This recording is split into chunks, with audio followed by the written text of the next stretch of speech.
Watch this. No way!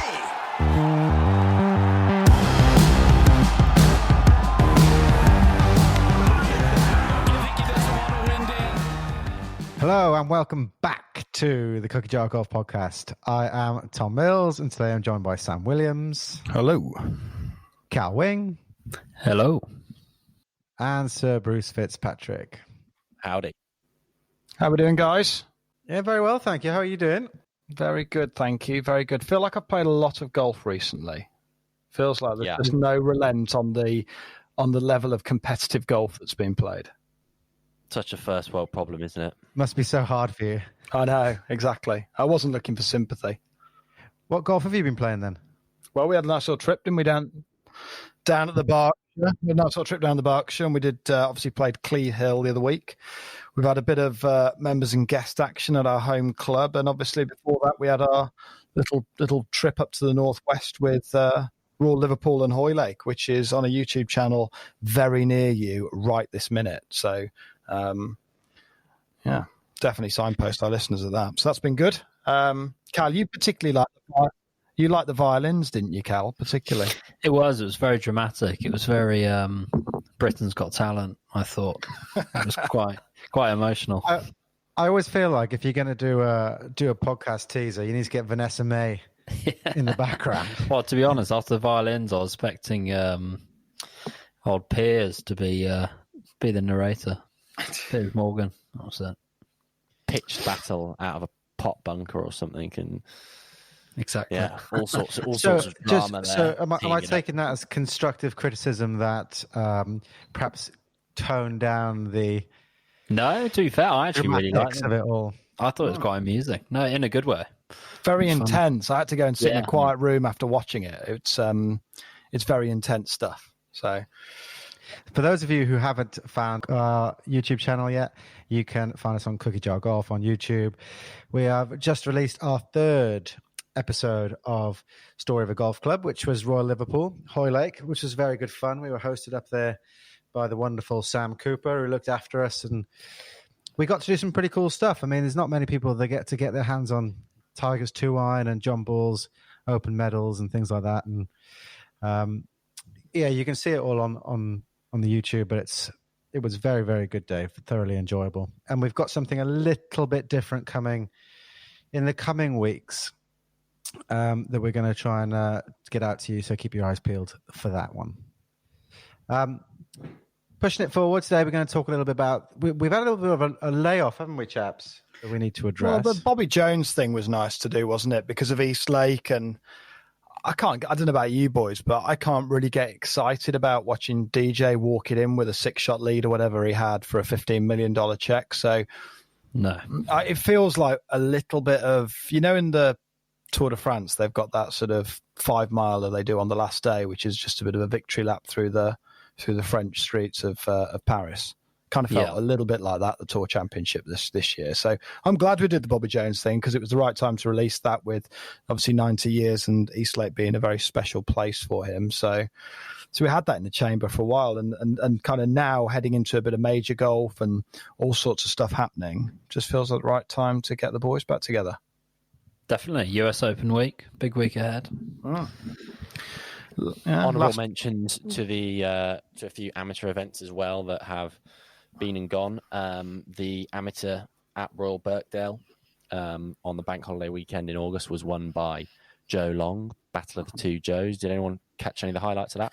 I saw it all on Twitter. So that R&A did quite a good thing on Twitter. They were sort of posting video clips on each green so you could kind of stay abreast. I can't remember exactly what else was going on that weekend. But I couldn't help but think. The women's amateur, actually. The women's amateur was that right? Was on just down the road. Over at West Lancs.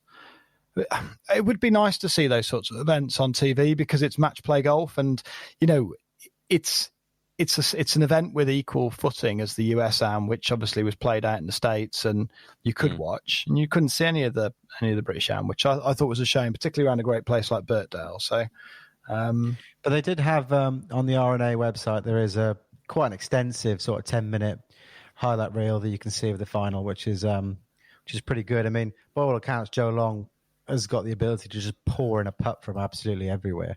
It was like, it was like watching Yoda putt. It was ridiculous. So I saw the final round highlight, or that final highlights of the final, and it was it was absolutely canning it from everywhere. And it was naturally you sort of have to check out what putter he's using just in case it might benefit. That's a neat segue, Cal. Where are we? Because where are we on the flat stick? So last time we hooked up, you were fashioning another. I think you were shortening the one you'd already shortened. You had another one in the bag. Yeah, I tried that. Are you going in with one of these ERGs or whatever they're called? Yeah. Even roll. Yeah, no, it's that was all credit to a few guys at the club, including Bruce's brother, who had gone in, and I sort of eyed them up. And if something looks good, it won't take me long to ask a few more questions. So went and tried one, and came down to 2 models. Had to step away, sleep on it. Went back the next day, purchased it, and seems to be going all right. I mean, yes, Saturday was its first outing. But it's also a big week for all of us. I'm sure we're all playing the club championship as well. So just trying to find anything. You putted well on Sunday, actually. You putted well yesterday. Actually, it's worth a shout out because our listeners ought to know that Cal and his partner Simon picked up the gross prize in our Sunday members guest edition, but was so hungover. That's the big one, Cal. That's the big one. That's the big good one. To get it. Good to get that one in before the club championship, mate. Yeah, before I was rudely interrupted by Sam there. Yeah, so hungover that he decided to go home and actually, catch up on some sleep. And when the award was made on the first tee box, there was just a very eerie sort of silence. Cal Wing? Anyone seen Cal? Nice tumbleweed. But it's funny to be honest. Oiling his putter at home in the garage. It's my guest Simon and I. Many of you will know Simon Haynes, who's Twitter fanatic, bit of a legend. We looked at the leaderboard, and to be fair, Sunday was a Stableford, and we saw people in slightly higher than us, or more points on the leaderboard, and we didn't really think anything of it. So we thought, because there was a gross score for the Saturday as well, so because that was the medal day, so that made sense. But anyway, delighted to hear about first place and pro shot voucher and everything else. So probably put that towards another putter. So that'll be good. It was like Battle of the Historians at Blackwell on Saturday, because while Cal had Simon Haynes, Sam's guest was James Woods, the historian out of Birkdale. So that was quite interesting. AKA to meet up with him. Stymied69, arguably the greatest Twitter handle in the history of golf. So no, good, and I mean it was a subtle education in drinking and historical facts of the game. So very enjoyable. It was quite interesting to walk around watching Sam be corrected on nearly every fact that he pulled out by an actual golf historian. So that was something to behold. I don't usually get the opportunity to correct him. Turns out TPC Sawgrass wasn't designed by old Tom Morris, which interesting fact that. So every day's a school day, isn't it? Because that was that was Darwin's favourite, wasn't it? TPC. Yeah. He's written a lot about Sawgrass. Can we move on to some more public interest stories, though, beyond obviously Cal's foursomes, members and guests? Well, it's not only the men's am, we had the women's am, won by probably the most American sounding German I've ever heard in my life. Aline Krauter. Yeah, well, I'm pretty sure she grew up, or she went to high school in Florida. I mean, she plays for Stanford. You could tell she's lived her entire life there. I mean, is that really? I mean, does her nationality matter all that much? No, but when someone wins an award and you see their flag, you're like, okay, I'm gonna. That's the accent I'm gonna hear. You're kind of visualizing it, or yeah. You know, you have that moment when people talk where it takes you you haven't got a clue what they're saying, and it takes you sort of 2 seconds to tune in to their accent, and then you can understand everything. Well, I was prepared for a German accent, and I just didn't get it, and I was confused for quite some time. But I'm easily confused, so that's. But that's at West Lancs. West Lancs was looking good, as always. Looked like a very close encounter. I think she won on the 18th hole, one up after going down early. kind of a shame when you think about COVID there, though, because that's a great advert for golf on the Northwest Coast.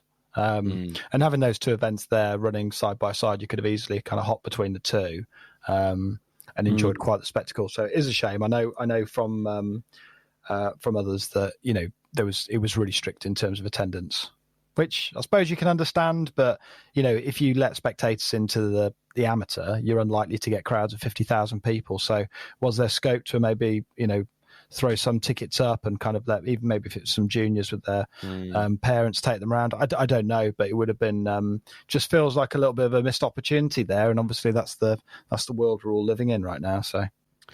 And of course, amateur-wise, we've got the varsity match that happened, which our boy Bruce did some caddying. So you're in a great position to talk us through that one, Brucey. Yeah, no, I did. I caddied for my younger brother who was representing Oxford. And it was a close encounter. It was brilliant that it went ahead at all because it was originally scheduled for March at the Honourable Company of Edinburgh Golfers. But no, you know, they did a fantastic job rearranging the match for August, allowing quite a few people who wouldn't have otherwise got their blues to win their blues. And yeah, Cambridge were ahead 3-2 after the foursomes on the Sunday, but then a huge sort of Monday turnaround in Oxford's favour. They won the singles 8.5 to 1.5, I believe, and yeah, ended up being quite a one-sided affair, all things considered. But it was great fun to watch. You know, very limited spectators, but still, you know, you could see how much it meant to both teams, and you know, played in the right spirit of the game, played pretty quickly, and yeah, just a lot of fun. Obviously, I am. How was the course playing? But, I mean, the course was in fantastic condition, but the rough was so brutal. I mean, Cal, you played there earlier in the summer, didn't you? And as you said, like, if you miss the fairway by 5 yards, it's a lost ball. Oh, it was sort of, I think I was sort of early July, and it wasn't far off waist high, I'd say, in places. It was brutal, but to be fair, it was just looking awesome. Contrast between fairways and the rough was just magnificent. So they probably trimmed it down slightly for you guys, but it's probably still comfortably knee high at least. It was just really dense at the bottom as well, though. I mean, you could literally be, you know, 1 yard into that stuff and you weren't going to find your ball. You know, even with a few families walking around, sort of going ahead to spot balls and things. I mean, there were quite a few occasions where people didn't find the ball, but overall the standard of golf was pretty high. I mean, Virginia Carter, who's going out on, I believe she's going to try and qualify for the LPGA Tour next year. She was representing the Cambridge team, and her Oxford oppo Rory Giddins had a very, very close encounter, very high scoring, or very low scoring match, I should say, high quality golf. And it was great fun, glorious weather, not much wind. Couldn't really have asked for much more, to be honest. So just thinking in terms of news that's been going on then, so what have we missed since we were all last on the pod? I guess some fairly gratuitous checks being handed out at the Tour Championship last week or 2 weeks ago. Just the 15 mil, was it, in the end? But it wasn't even that so much, was it? Like, what were, like, 30th place was walking home with a six-figure sum, weren't they, or something? Absolutely, 400K. 400K for finishing last in the playoff.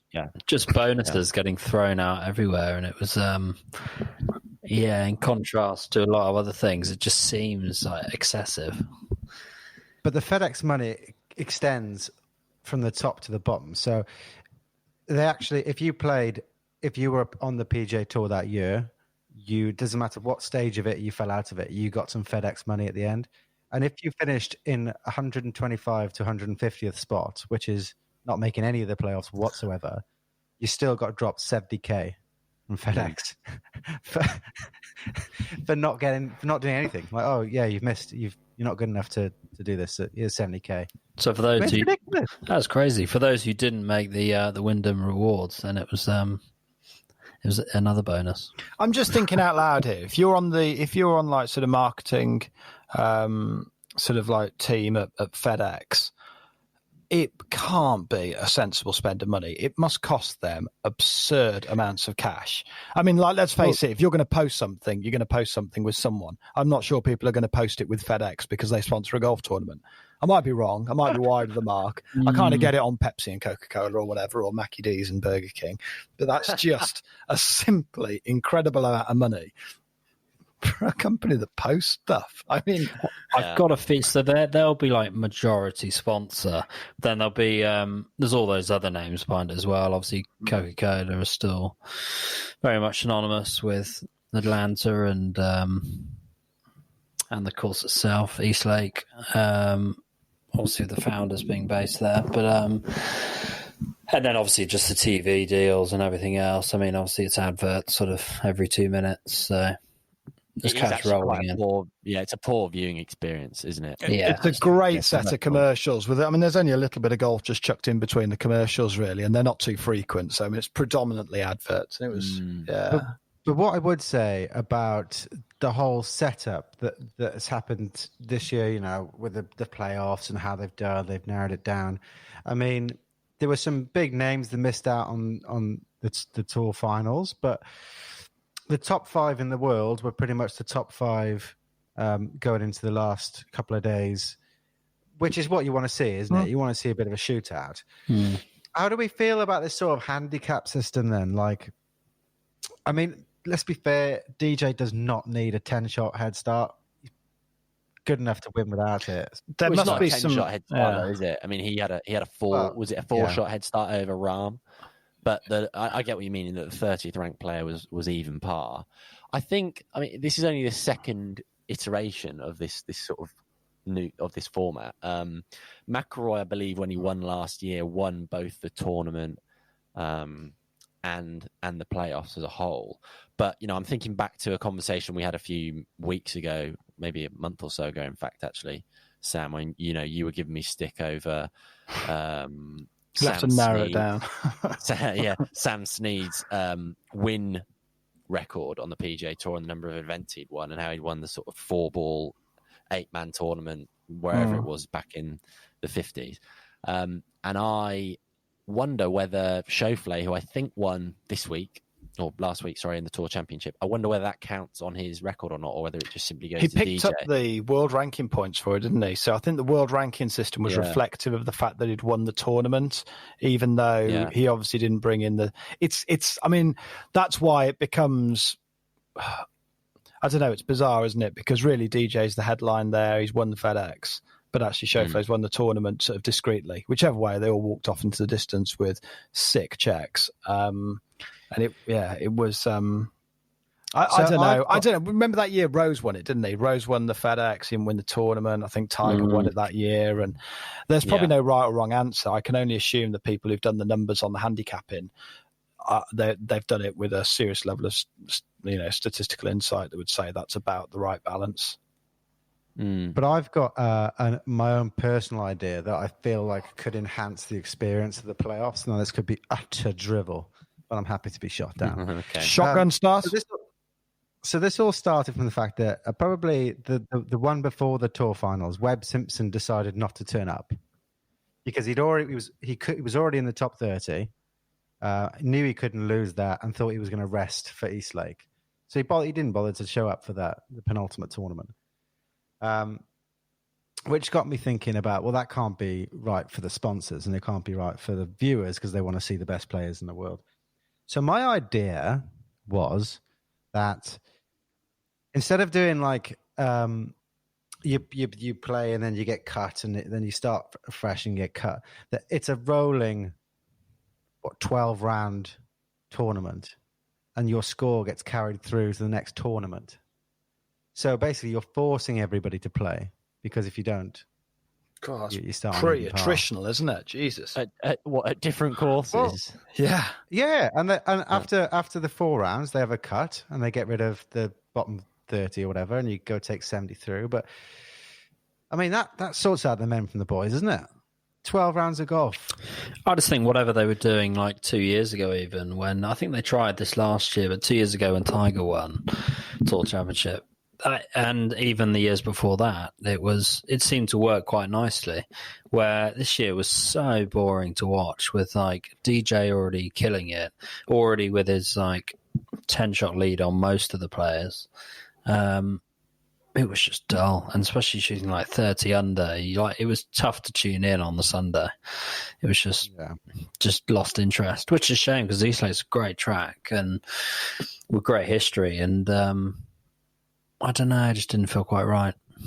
Yeah, I'm not sure where I stand on it actually, because on the one hand, I think you might just struggle with any 30-man tournament to generate that much excitement. I mean, 30 people that's really not many people to have on the course, is it? And maybe this year it's tough to evaluate because the guy who went in on the lowest score, on 10 under, was DJ, who was just playing the golf of his life, having, he won at, was it the Travellers, and then he, really, was in a good position going into the PGA, which he could have won for his second major, but then he marmalised the field at the Northern Trust. And missed out narrowly to Rahm the week before. So maybe that's just the nature of the beast when you've got someone who's in a rich vein of form and you give them, a favourable starting position on top of that. I'm not sure. I don't know if it was necessarily. It's hard to compare it to 2 years ago when Tiger won, because obviously that was just a momentous occasion for golf as a whole, wasn't it? I mean, there wasn't a golf fan out there who didn't want Tiger to win and make his sort of comeback. But yeah, the last 2 years, have they been exciting? I'm not so sure. I think the problem is that just before the Tiger one, because that was really exciting, but before that, it was really confusing to understand who was going to win the FedEx. Yeah. Because it was just like, this person's winning a tournament, but this is how many ranking points they get, and this guy can do this if he wins. And it was just really confusing to understand who was going to win. But if you look at DJ, I mean, this is just one of those things that in the last 3 tournaments that he's won, which has all come in recent times, he's cumulatively 70 under par. That was what I was thinking in my head is, when you look at the run he's had from, was it the Travellers where he had the new putter? I can't remember. Yeah, he beat Brandon Todd. From there, he has been, like you say, Bruce, absolutely unstoppable. You can probably rig the system however you want to rig it, but short of handicapping him by 10 shots against the field on a lot of these tournaments, he probably would have given it a pretty good run for the win anyway. So, but he does look in scarily good form now. He seems to have gone back. He should be in reverse. Yeah. They should take 10 shots off DJ and take 6 shots off Rahm and say, here we go, we're going to neutralise everybody. That sounds reasonable. We'll put that to the sponsors when you've got Joel Darman as the FedEx winner. But yeah, DJ. Joel. No, but I mean, DJ looks insanely good, doesn't he, going into the Open? And we're going to no doubt talk about the US Open in a minute. Cal, you mentioned sponsors in the background of the FedEx, and it seems pretty topical to mention the sponsors board that was in the background at the ANA Inspiration event that obviously is just finished. Literally the background. About 5 yards off the back of the green on a par 5 hole, which they're playing as their 72nd golf hole. Go long, there'll be 0 consequences. And behind that, there is a sheer drop straight into water. So the hole is designed so that you either play a control shot from 100 to 150 yards with confidence of stopping it, or you take out a long club and you have difficulty stopping it. So to incorporate some sponsor stuff behind the green, we've erected something that's about 12 feet high. So these girls are just slamming 5 woods up into the green, straight into the back, and then chipping. And that's ultimately how Miriam Lee's gone on to win the event. She's gunned it straight into the backboard. And I mean, all credit to her. She's chipped in 3 times on the final round. So you've got to hand it to her. She's played great golf. And I don't want to take away from that. She played for the backboard. Yeah. Look, I'm not saying it's not her fault. Those are the rules. But why the hell would the tournament organizer put it in that way? It just makes literally no sense. It doesn't quite make sense, does it? No, I don't think there's any more of an explanation than that. It's just very odd. It's surely when he's setting that thing up, you're looking back at the tee thinking, this could be used as a bit of a wall, bit of a rebound shot. Well, there are a couple more threads actually to pull on as far as the ANA is concerned. And yeah, I mean, and probably an even more controversial aspect was the fact that Sofia Popov was not invited, despite having won the Women's Open at Troon just a few weeks ago. We got any thoughts on that? I think I agree with this, and I know I'm going to get shot down, but it's the same reason I agree with the Masters field being set back in April, because it's not supposed to be tournaments that were played when they were played, and the fields were set. And at the time, because of the way that the Opens were played, they shouldn't have been played in that order. So there was no, nothing in their sort of remit to say that the winner of the Open would go and play in the ANA. But if you've got a field set, just because of coronavirus, you can't just change it. Get one more person in. Get the equivalent of Jeff Knox. Just get the equivalent of Jeff Knox to go around Mission Hills with her, and or invite a couple more people. I get the whole idea about the logistics, and maybe you shouldn't. In fact, I agree with you, Mills. You shouldn't be kicking out the sort of lower ranked players who just about snuck in back in March when the whole schedule was just panned. You don't necessarily have to kick them out to put Sofia Popov and other people like Daniel Berger into these events. I think, they're not mutually exclusive. Why can't you just invite a few more people and have one more group at the end of the field? Let me just jump in here, though. So you fair challenge, Mills, but just to pop you back in your box for a minute here. Andy Sullivan won a few weeks ago at Hanbury Manor, I believe, in the English Open. It was not an event. It was not a recognised event. He is now teeing it up out in Wingfoot this week.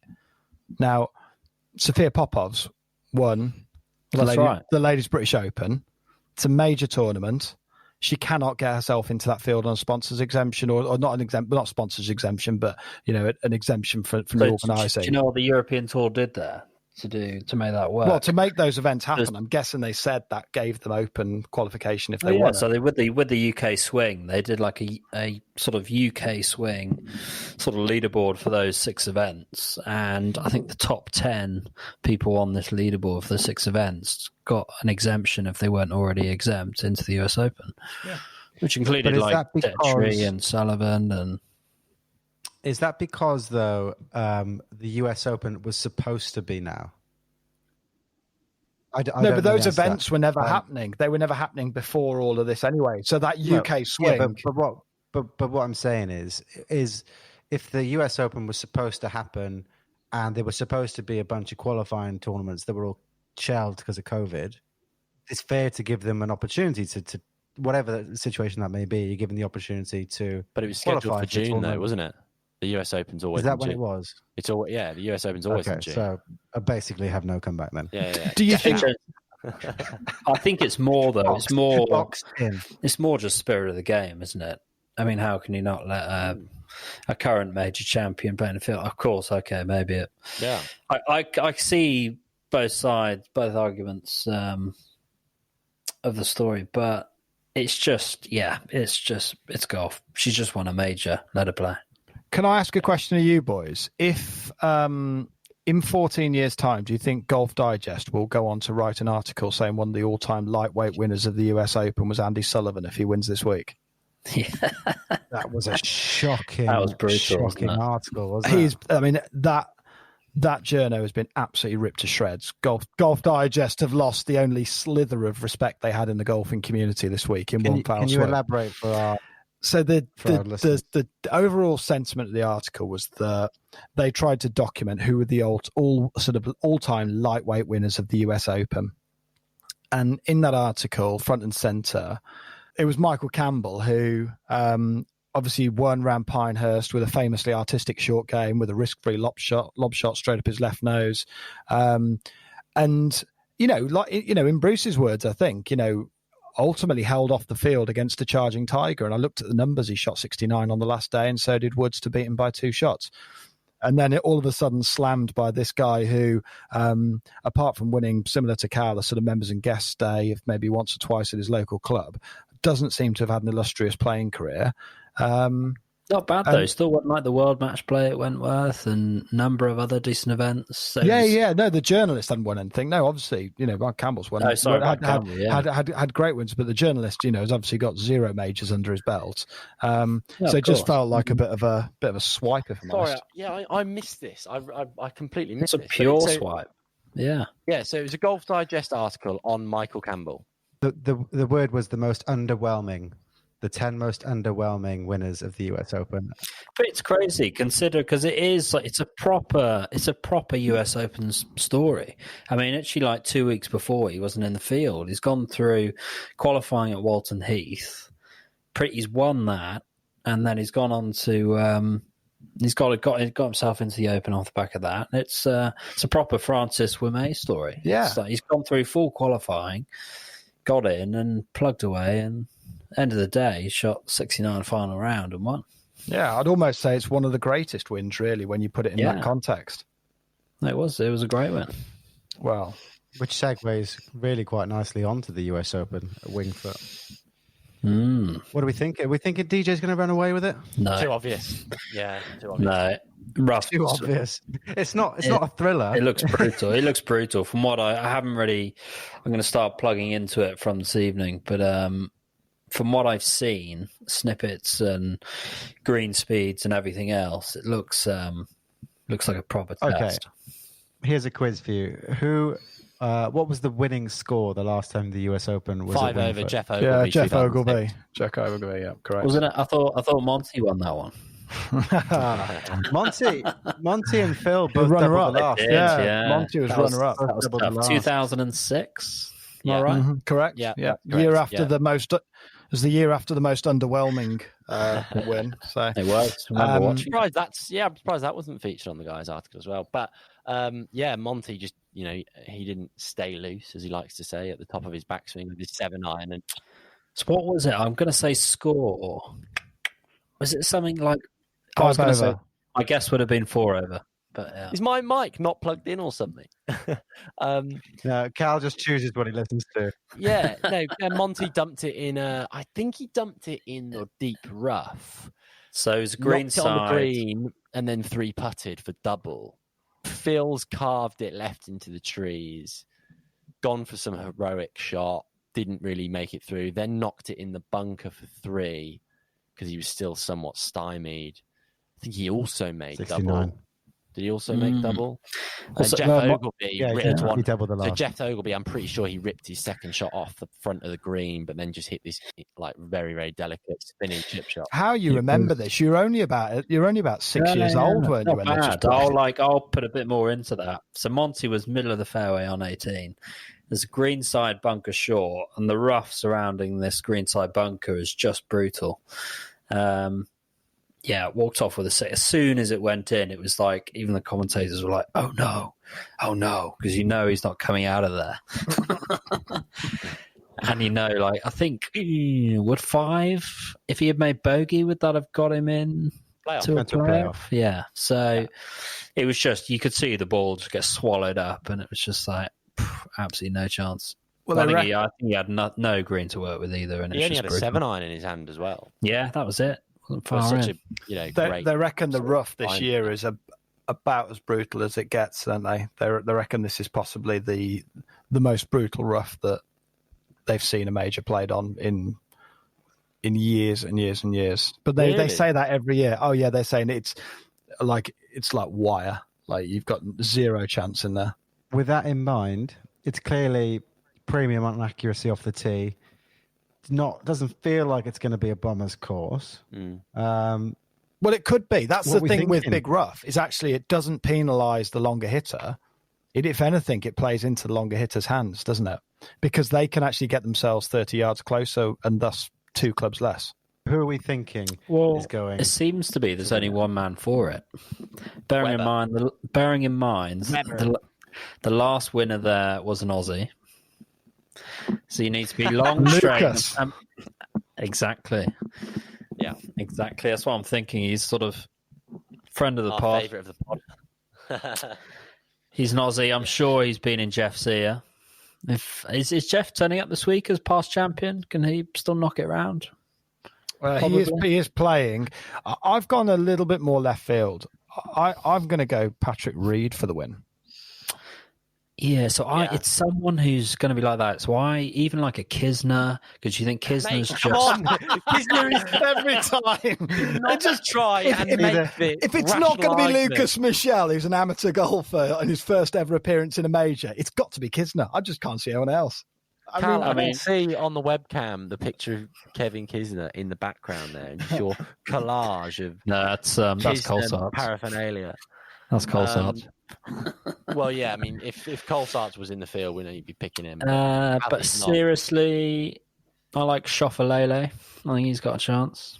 X-Man. While you're talking about Lele's, I fancy Cantalele. Yeah. I think one of he'd be up there on my list, definitely. Is he trending though? Is he trending in the right direction? No, he's not. He's definitely not. Definitely not. He's in reverse, but anyone could pull it out on the Open, can't they? What about our man Berger, who we've spoken a lot about in previous pods? Has he still got that? Is he still shooting in the 60s most rounds? Yeah, he's doing good, isn't he? I mean, if he won the US Open, he'd almost have to get an invite to Augusta, wouldn't he? That would just the selector, the competition committee at Augusta would be under a biblical amount of pressure, wouldn't they? Then, what do we feel like is going to happen to the Incredible Hulk this week? Could go very well. I don't know. Could win it. He's got so much distance. He came from nowhere at the USPGA to still, like, people have probably forgotten about him. Not forgotten about him, but he was just hanging around, and then back 9 on Sunday, he still had a chance. Yeah, it'd be interesting to see if he just tries to go after it. I mean, there's one man in the field who's got the opportunity of a career Grand Slam. Philly Mick.